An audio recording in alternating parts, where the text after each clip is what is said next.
Salut les cathos, aujourd'hui nous sommes le 1er juin et nous fêtons Saint Pamphile. Pamphile était né à Bérite, en Phénicie, de l'une des premières familles de la province, devenu prêtre de l'église de Césarée, après de brillantes et profondes études aux écoles d'Alexandrie. Il fut l'un des beaux modèles de l'alliance de la philosophie avec le dogme chrétien. Nul ne sut mieux unir l'amour de la science à ces vertus évangéliques qui font le caractère des vrais disciples de Jésus-Christ. Pamphile s'était formé une immense bibliothèque composée des meilleurs auteurs, surtout ecclésiastiques. Il n'avait pour but de ses études que la défense de la foi. On doit à cet homme illustre la correction de la version de la Sainte Écriture dite des Septante. C'est de sa bibliothèque précieuse que l'historien Eusèbe, son disciple, tira tous les documents dont il se servit pour écrire son histoire des premiers siècles. À tous ces travaux intellectuels, Pamphile ajoutait les exercices de la piété et de la pénitence. Son seul bien, c'étaient ses livres. Il avait distribué aux pauvres tout son riche patrimoine et vivait dans la solitude, se reposant du poids du jour par les prières de la nuit.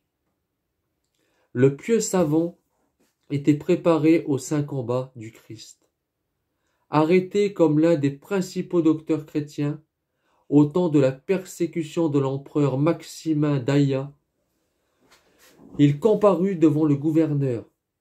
Les promesses et les séductions n'ayant aucun succès, il fallut en venir aux menaces et aux tortures. Pamphile fut inébranlable. On lui déchire les côtes avec des ongles de fer.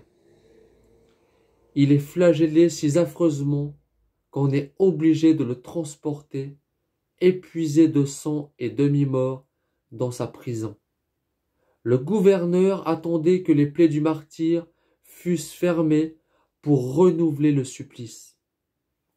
Quand il devint lui-même victime de la férocité de l'empereur, qui le condamna à mort, juste châtiment de ses crimes et de ses débauches qu'il avait rendus odieux à tous. Sous le nouveau gouverneur, Pamphile demeura quelque temps oublié dans sa prison, et il en profita pour écrire de savants ouvrages. Il avait 2 ans qu'il souffrait pour la foi. Quand il fut condamné avec plusieurs autres chrétiens, l'exécution eut lieu sur le soir, et le corps resta toute la nuit exposé à l'endroit même du supplice. Mais aucun animal ne s'étant approché pendant la nuit pour le dévorer. Les fidèles purent lui donner une sépulture honorable. C'est en l'an 308 que le philosophe chrétien, émule de saint Justin, de saint Lucien et de tant d'autres, consomma son martyre.